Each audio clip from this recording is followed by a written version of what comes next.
This is Father Patrick Briscoe. And this is Father Bonaventure Chapman. Welcome to Godsplaining. Thanks to all who support us. If you enjoy the show, please consider making a monthly donation to us on Patreon. Be sure to like and subscribe to Godsplaining wherever you listen to your podcasts. Well, friends, welcome to another episode of Guestsplaining. So we love these little series where we invite all of our friends on to talk about their amazing projects. Today, Father Bonaventure and I are joined by Leah Jacobson, who has some incredible stuff going on. We're going to talk all about it, a new program that's launched at the University of St. Thomas in Houston for a degree in Catholic Women's and Gender Studies, which is really interesting. We'll talk about Guiding Star, another one of Leah's great projects, and anything else that comes to mind. Leah, welcome. Thank you guys so much for having me on. This is fun. Well, so there are many things that you're doing, raising 7 kids, all of these other incredible projects. But let's just start off for someone who doesn't know your name. Who are you? What do you do? Well, my name is Leah Jacobson. I live up here in the northern part of the country, the Diocese of Duluth, Minnesota. I am currently working as the program coordinator for the new Masters in Catholic Women and Gender Studies at the Nesti Center for Faith and Culture at the University of St. Thomas in Houston. That's my my part-time gig. My other time. That's a big commute. That's a really big commute. Yeah. Praise God for the internet. Thank you, Lord, for the new evangelization, because it allows me to do most of it virtually. Thank goodness. My other part-time job, which is another hilarious, I say these things are part-time, but both are very all-consuming alongside raising a family. Like you said, 7 kids is really the real gig. That's really what I spend all my attention and time on. But the other thing is I am the CEO and the founder of the Guiding Star Project, which is a nonprofit organization that opens up women's healthcare centers around the country. We currently have 8 locations in 6 states. So that's my other part-time gig that I do. Well, Leah, let's start off with where you began, because you didn't jump into either of these things right out of the gate.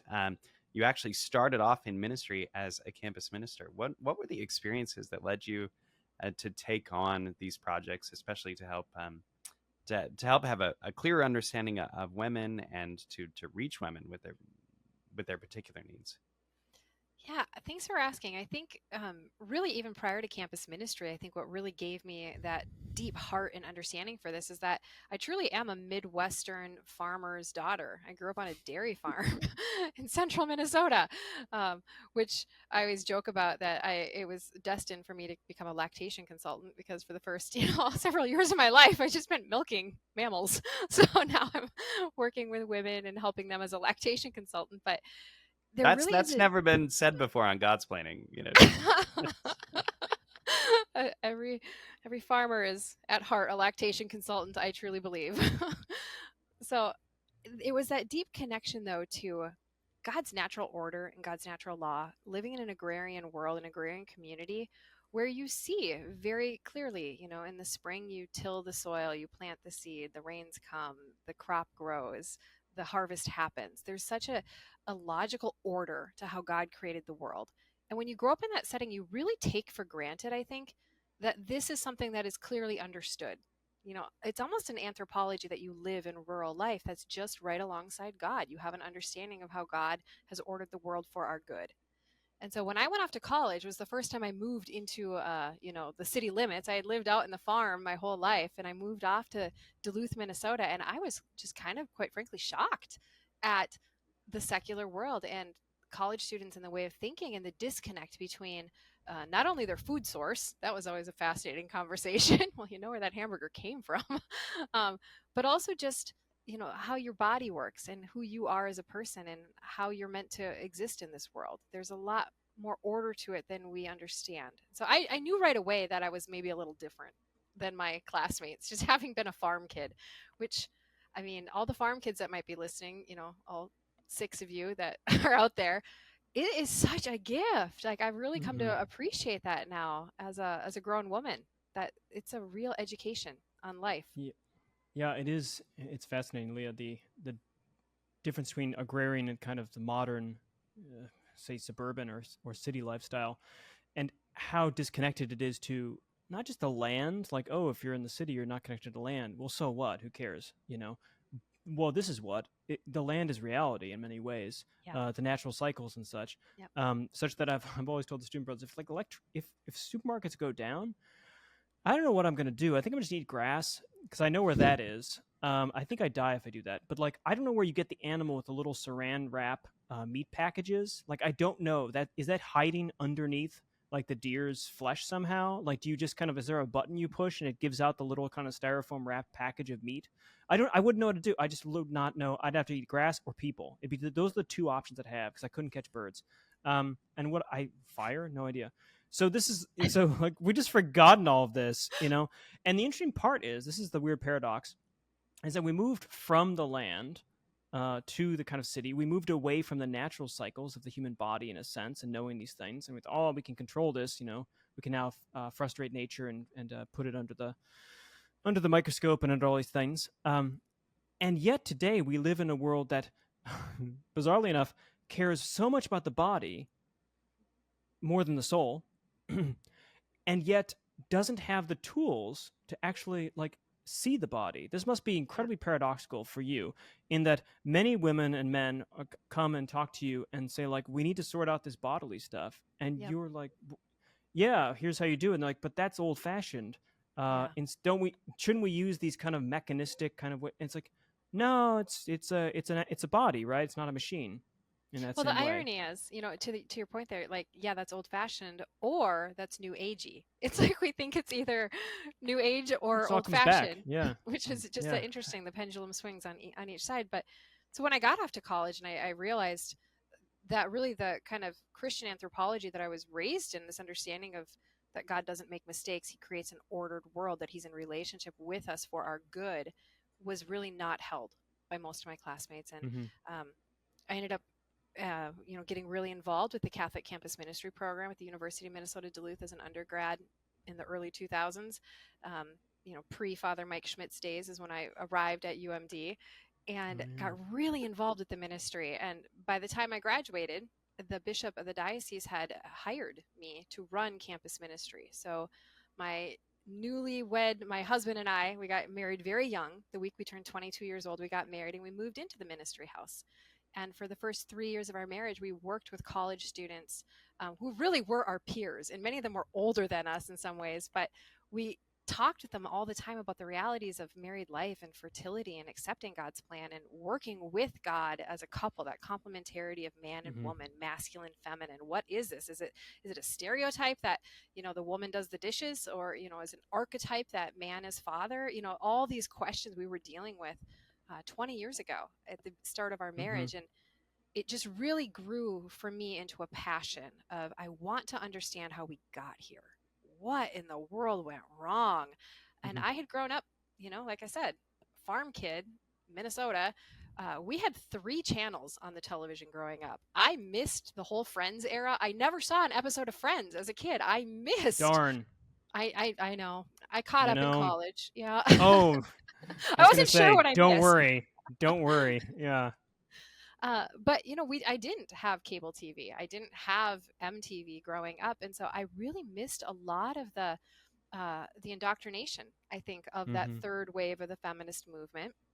Ooh. I missed a lot of that, and so I had to figure it out. You know, kind of as a third party looking at our culture and society and saying, I didn't experience that, but what did my peers experience, and what is this mindset? What is this? And so I did a deep dive into feminism and completed my master's degree in women's health and wellness. And I did a specialty, like I mentioned, in lactation, because it's just what I know. And I worked with women's bodies and worked with a lot of the research on, or the history rather, of the women's movement and women's health care in particular, how the women's movement affected what we define as good and healthy for women. And yeah, let's dive into that. Let's really dive into that, Leah. Well, what's wrong with what many women experience today? You know, everything. You look at a cartoon of the United States. I say America is the greatest country in the world. Everything we have is the best. Our medical system's the best. Our medical care is the best. It's a great place. We offer good things to everybody. That's why people want to come here. What's wrong with the way that we're caring for women in establishment medicine? Well, I mean, I can just give you a couple little statistics there. Like, yeah, we may be the best in the world at many things except for women's healthcare. We do a pretty darn poor job in it. Our maternal outcomes are roughly 40th in the world. We're behind some of the third world nations in our outcomes for birthing women. Women who are having babies are not doing well. Our babies aren't doing well. Our breastfeeding rates aren't high. There's a lot of markers just that you can look at. These are not anecdotal things, these are empirical values that we look at and say we're actually not doing great. But then when we step back even further and say, how are women doing emotionally, how are women doing mentally in our country? Well, again, we're also not doing very well. When we look at our social surveys and our wellness surveys, this teenage generation of girls right now, some of the statistics that have come out in this last year, they're the most depressed, most lonely, most anxious generation of girls that we have ever seen in the United States. They are completely lost and very sad. So something has gone very wrong in the delivery of our healthcare system. Keeping women healthy and well is not what we've been doing at all. Mm-hmm. So, Leah, and I'm sure it's a multi-pronged problem here, but there could be obviously a biological and chemical sort of medical issue that's going wrong with our women today. It could be through drugs and otherwise things, birth control pill, I'm sure, that kind of these questions. But then you mentioned the emotional, and I'll put it like the psychological thing there, because we are humans. We're not just like animals like the cow. We have representations, we have ideas, we direct our life by thoughts and desires that are more than just spontaneous, instinctual.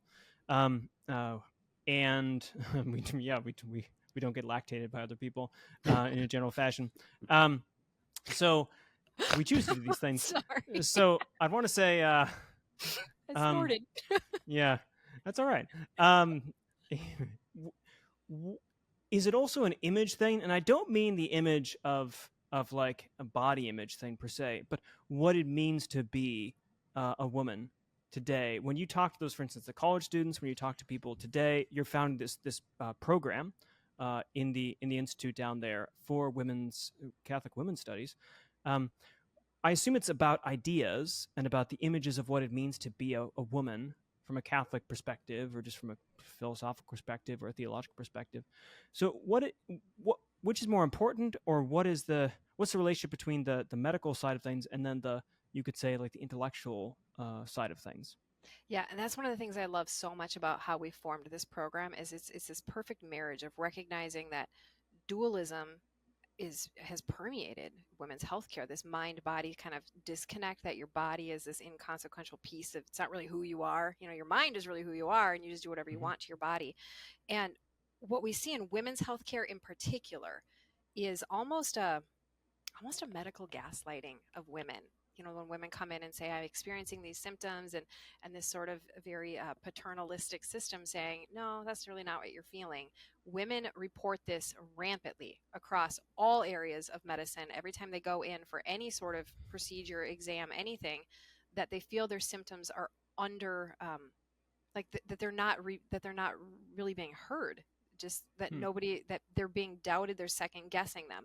And so this concept of bodily autonomy, that we understand and we live in our body and we embrace our body, women don't get that experience. We start being second guessed at a very young age. As a little girl going in with menstrual cramps and them saying, well, let's just put you on the pill because something, you get this internal subconscious idea over and over again that my body is the problem. Like my body's not working right. Like, let's just suppress it. Let's shut it down. Let's not understand it. For heaven's sake, let's not work with it and teach you how to watch its signs. Your body is inconsequential. We're going to shut it down at a very young age, and you're never going to have what I call true bodily autonomy, is that living in the body and understanding it. So it's critical for this program as a study, on Catholic women and gender studies, is that we have a very large element of the program. A third of the curriculum is actually devoted to women's health and wellness. And so the classes are focusing on advances in women's healthcare. We're focusing on standards for women's health and wellness and how these standards have been formed over the last centuries, the beginning of the field of women's healthcare and obstetrics and gynecology. Who sets the standard for care? Who says that these are the correct hormonal markers for wellness in a woman? let's talk about that a little bit, because it oftentimes is not medical advancement that drives advances in women's healthcare. It's grassroots demand and sort of societal expectation and culture saying, this is how we want women's bodies to function. So let's make that the standard. Let's do that. So One of the big part. trends, Go ahead. one of the trends that's really alarming to me, and I'm sure it is to you as well, is the number of women that struggle with their fertility. It's hard. More and more couples are having a more and more difficult time conceiving. What are the most promising resources that you would offer someone who's struggling with her fertility? Absolutely. I think NAPRA technology, the advances that we've seen come out of Pope Paul VI Institute in Omaha, Nebraska, the work of Dr. Thomas Hilgers has just been groundbreaking, really, in the field of women's healthcare for the past 30 years. And the fact that this has not become common knowledge. My dear friend, Dr. Marguerite Duane in the DC area, near you, Father Patrick, I know, her organization, Facts About Fertility, has done massive polling of doctors on their education level for concerning female fertility, and roughly 3 to 6% of physicians receive any advanced training in fertility, in natural women's fertility. So at the high end, 6% of our doctors are equipped right now to help women. And so what ends up happening is, because of a lack of education and knowledge, they're funneled into the IVF system, which unfortunately is not as effective as our natural body being optimized. So I would always say, talk with, first of all, start charting your cycle using one of the methods. FEM is a great method as well. It looks at the endocrinology, it looks at your hormones, tries to correct whatever's going on. But then, talk to the people at Pope Paul VI and look at NAPRA technology if there's a surgical thing that needs to be fixed. There are advances happening. They're just not getting the spotlight like they deserve. Yeah, and I just want to follow up on that. Why is that? Knowing what you know about public health, about women's health, what is it that has made these advances, which have really begun to grow in the last 30 years? What is it that makes them still not mainstream? Why is it that you have to go way out of your way to find them? Well, there's a couple of reasons. I think the first reason is that I think early on, natural family planning kind of got the stigma of the Catholic rhythm method. It kind of got discounted by Western medicine, by the smart people. Like, that doesn't really work. And that stigma carries. And people are not taking a second look at it. They're not saying, oh, the research is there. And so it's old ideas about effectiveness that just have to be washed away. And that's one reason. And then the other reason, and not to sound like a conspiracy theorist or anything here, but there is a lot of money involved in the fertility industry, and there is very little money involved in the natural fertility industry. And so there's not a lot of incentive, for most people to help take the time to teach couples and to help them actually use the most effective methods. Leah, I want to go back to this feminism question, because this is the program is in Catholic, is it gender and women's and gender studies? Is that right? Yeah, women's and gender studies. It's WGS is the prefix. WGS, yeah. Women's and gender. Okay. Now, you might, as a listener, might be saying, well, it's Trojan horse. If you give anything to women's and gender gender studies, a department you should avoid, because obviously they're horrible, evil people, blah blah blah. So we should be against gender studies. And I don't care. What is it? You can put lipstick on a pig, but it's still a pig. Is that Sarah Palin? Or whatever. So like that comment a while ago, right? So like you can put lipstick on, you can put Catholic on gender studies, but it's still gender studies. This is still going to end up being like Trojan horse, and maybe you'll be fine, Leah, but like you opened the door to this, and here we come to a bunch of nonsense. So what are your responses to the kind of concern or skepticism about should we even be having a gender studies? Like, do we need a gender studies program, or is this just in response to a nonsense program, which is therefore based upon nonsense and might be dangerous? What's your take? Yeah, no, and I think that's a valid concern, because the question always is the baggage too heavy to shed? Mm-hmm. Can you shed that baggage, or can you carry something forward? I mean, we get that. I've had this conversation several times about use of the term feminism. Mm-hmm. Yeah. Can you actually use the term feminism? Can there be a Catholic feminism? Can John Paul II's new feminism ever come out of something that's so broken and so difficult. Yes, Oh, there can. well, there we Edith are. Stein. There we are. I happen to agree with Saint Edith Stein. She's brilliant. Yeah. Female souls. Victory. Carry on. Well, and it's really kind of the same thing here. If there were a better word that was clear about what we were talking about, we would use it. However, give me that word. What we're trying to speak directly Womanism. against. Okay, well, I've heard womanism. I have heard that one. I just made that up. I don't know if that's real. However, I will say some of my colleagues will deeply disagree because woman is a lost word by the mere fact that we have to ask, what is a woman? And so I've heard many different maternalism, mulierism, like all the different words. Mulierism. Oh my gosh, nuts. Shiism, maybe, I don't know. Yeah, Shiitism or something. Yeah. But again, gonna get all jihad on gender. Yeah. Exactly. And these are speaking exactly to the problem that we have right now, is that, quite frankly, gender is a term that is up for grabs. I think in many ways it has not been completely relinquished, and we have every right to fight for the definitions of the rhetoric. Words and language are incredibly important in our culture. To just not respond is inappropriate to be an evangelistic church. We have to recognize that there is deep confusion around these words, and to give them the proper context and the proper understanding it's part of our obligation and our mandate as Christians to go out and do this. I just want to follow up on that just for a second and say, this could be, part of this is responsive to say, hey, these words are ours too. But I expect there's also a positive program here in saying, hey, actually, we're not just going back in time.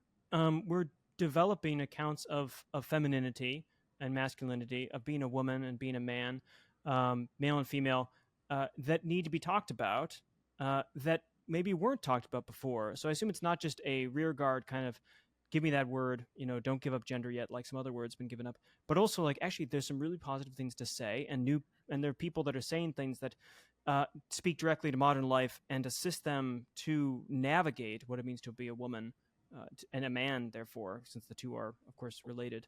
Well, and it really is the development of these terms, because we can't just, I know there's kind of that temptation sometimes to idealistically look back at, 1940s or 50s housewives and say, that was a woman, like that was what it, but really, no, we did not have some of the scientific advancement that we have now. We have more information now. We actually understand now the differences biologically between men and women, our brain structures, like how we process the world. We are different beings from one another. And it's incredibly important for us to talk about those differences. And gender gives us a little bit of a framework, of a construct to talk about how males and females, as biologically sexed different beings exist in the world. And these sort of stereotypical presentations that we have for them in different cultures, like which ones are helpful, which ones are not, which is societal, what actually speaks to our human dignity. And that's what we want to really dig into here, that idea of archetype versus stereotype, of man and woman and masculine and feminine. And gender is the framework that this falls within, these discussions. Leah, when you hear people discuss their concerns about the modern university, their concerns about academia today, the kinds of useless things people major in, they offer a kind of typical litany, like you could be a philosopher, like what would anyone possibly do with that? Father Bonaventure is a philosophy professor. Why would anyone study that? Or underwater basket weaving or women's studies. Those are the things you hear people say, right? And so it's roundly mocked, and certainly in conservative circles, we understand that a lot of what that's coming out of is saying, well, this is all just Marxist ideology that's been pushed down and is being fed to undergraduates through all these different kinds of programs. Okay, but what is it that's your hope? What is it that you want people to take away from this new program being offered at the Nesti Center down at the University of St. Thomas? What is it that you're equipping people to do that will be different? My hope, first of all, is that every student that leaves this program is able to articulate charitably and clearly, the goodness of a Christian anthropology of just man and woman and our relationship to God and how we're created, and the uniqueness of each person that he's endowing us with unique gifts and talents. And then second with that is that he didn't make a mistake with the body that he gave you to live your life out within. So anchoring us to our God-given identity as a son or a daughter of God, living in the body that God gifted us with, is really the goal that each student leaves this program with. In terms of other women in gender studies programs out there and them being roundly mocked, I'm not going to lie, I've probably said the same thing. I've probably roundly mocked it as well, just thinking, what do you do with that program? But the reality is that there is a deep desire of the human heart across all disciplines and across all societal barriers. We want to know who we are. We want a sense of our identity. And so if this master's program is simply a study of human identity, I'm okay with that. It's giving people back the reality of the ordered world. It's giving them it's giving them a firm foundation and a ground to stand upon. And that is so valuable. There's nothing about that to mock, to give people a sense of what is up, what is down. It's giving everyone a Midwestern farm kid childhood. Like, boom, Midwestern degree, Midwestern gender studies, lactation, please. So, I assume there'll be a going to check out cows first. I mean, it is, for those who have not milked the cow, you ought to do it. It's quite fun because it knows what it's doing, and you feel like totally incompetent initially, and then you have to learn how to roll the fingers a bit, and it's not like a pulling gesture. So I've done. No. It's really great. No, it is a roll. It's nice. It's a little roll, exactly. A rubbery roll. Yeah, and it's nothing worse than like an animal that has this expression on its face, or like has this kind of feeling of like, "What are you doing? Are you really smarter than me? You top of the chain, really? Dumb. You're supposed to take dominion over me. Did God do the right thing?" So it's great. It's really a humbling experience.